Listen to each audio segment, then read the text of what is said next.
This is the 62nd day of my underground life. The story dates back to a year ago. My mother died in a car accident a year ago. My sister disappeared mysteriously before the funeral. My father has been worried ever since. One night 2 months ago, my father woke me up from my sleep and motioned me to follow him.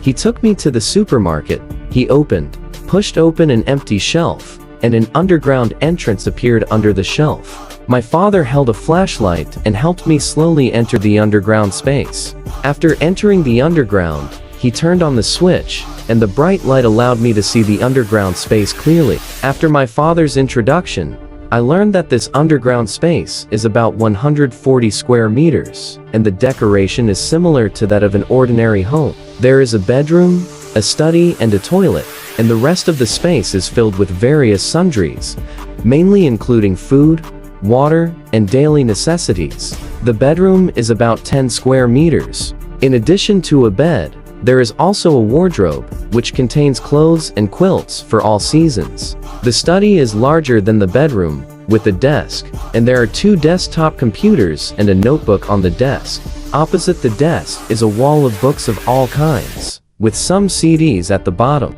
The bathroom is even simpler, with only a dryer and a tankless toilet. Most of the food is fast food, including various self-heating hot pots, instant noodles, ham sausages, compressed biscuits, etc., as well as 10 bags of rice, 2 boxes of noodles, and 3 boxes of side dishes. It is roughly estimated that there are about 100 boxes of water, neatly stacked in the corner. There is a table in another corner, with 2 small pots and some bowls and chopsticks on the table. My father said that in order to solve the problem of electricity consumption in the underground space, he installed solar panels on the roof. The power generation of solar panels is limited, so we must pay attention to saving electricity. This series of operations made me a little confused. Dad, what is this for?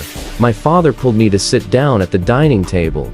There are some things I have not told you. Your mother's car accident was not an accident, and your sister's disappearance is also related to this. Dad is afraid that you will be hurt, so he built this underground space under the pretext of storing goods in the supermarket.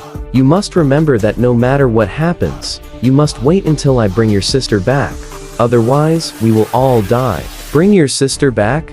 Dad, do you know where your sister is? What's going on? Time is too late. I can't explain too much to you. Remember, don't let others find you hiding here until the necessary moment. Oh, by the way, there is a surveillance camera outside in the computer in the study. You can use the surveillance to see outside. Child, Dad must go, and you must take care of yourself. Finally, my father hugged me and left with reluctance, leaving me full of doubts. After 2 months of familiarity, gradually adapted to underground life. Every morning when I got up, I turned on the surveillance equipment and observed the situation outside while eating. 5 years ago, due to my father's job transfer, we moved from Country Z to Country L, where we live now. Country L has a small land area and a sparse population. Even the most developed city in this country can only reach the level of 2nd and 3rd tier cities in Country Z. My father left on the 3rd day after settling me down, and the supermarket was managed by Aunt Faya. Aunt Faya is an employee of our supermarket and also lives nearby. She is a very kind, gentle, and resolute middle-aged woman. She likes children, but her only son died unexpectedly at the age of 16. Hemp ropes are broken at the thinnest part. 8 years ago, a thief sneaked into their house and was discovered by Aunt Faya, who got up at night.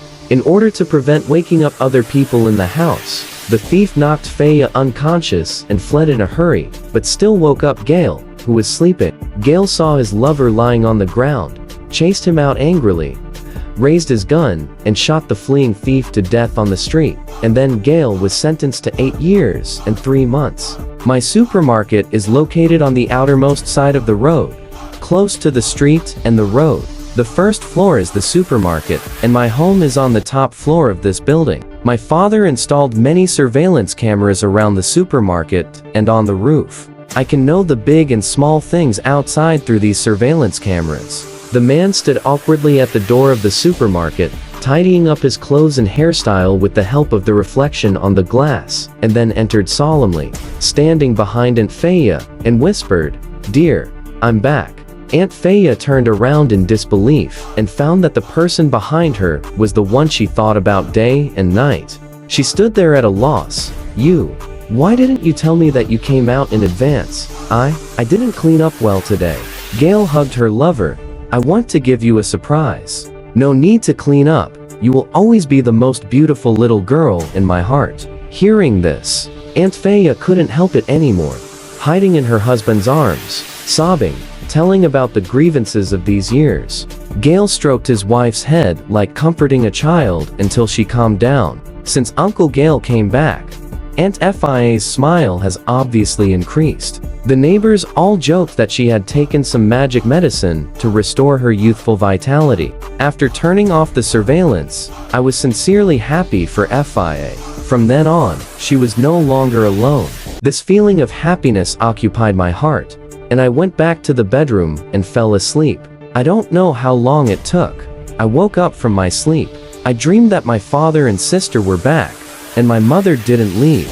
Our family of 4 sat together as before. The happiness in the dream and the cruelty of reality once again hit my heart. I sat on the bed for a long time and couldn't come back to my mind, until my stomach growled.